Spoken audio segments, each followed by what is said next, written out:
Dito sa Mang Danis Organic and Natural Farm, isa sa mga inaalagaan nila, talagang mang pinagmamalaki ni Sir Danny is yung kanilang bangus.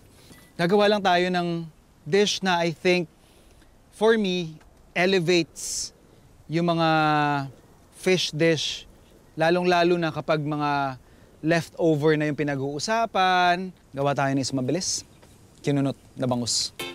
So we have here yung ating pan. Of course, we're gonna add some oil. And then yung ating bangus. Season natin to ng salt, generously, and pepper.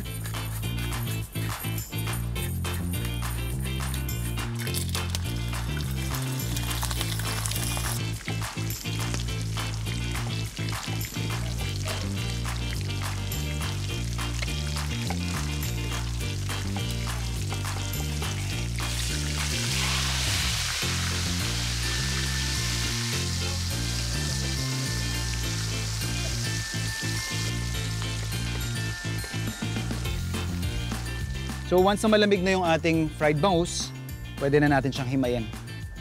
So once na na-flake na natin yung ating fried bangus, ready na rin yung ating aromatics. We have here ginger, onions, bell pepper, tsaka yung chilies natin. Same oil gagamitin natin, ating ginger and onions. We are going to season this with shrimp paste and then yung ating flake na bangus. Sasama na rin natin doon sa pagluluto natin yung ating malunggay. So okay lang din na kahit mukhang overwhelming na ang dami-dami ng ating malunggay, pero once na naluto yan, wala pa sa 1/4 yung magiging itsura niyan or yung parang pinakakalalabasan niyang yield. Sasama ko lang din yung ating green chilies o yung ating labuyo.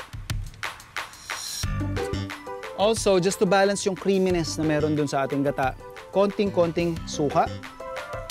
Yung mga 1 tablespoon yun. And sugar, mga 1.5. So at this point, kailangan na lang nating antayin siguro mas maluto pa yung ating dahon ng malunggay. And then after that, lalagay lang natin yung bell pepper natin. Pwede na tayo mag-serve. Inunot is basically hinimay. Ito naman po yung ulang natin na may cream of corn. Sarap po. Paano ginawa mo rito, sir? Ginisa ko lang po sa kwan. Sa mantikilya tsaka bawang. Sarap. Tapos yung ginadgad na mais. Yan, minapulot ako. Minapulot akong recipe.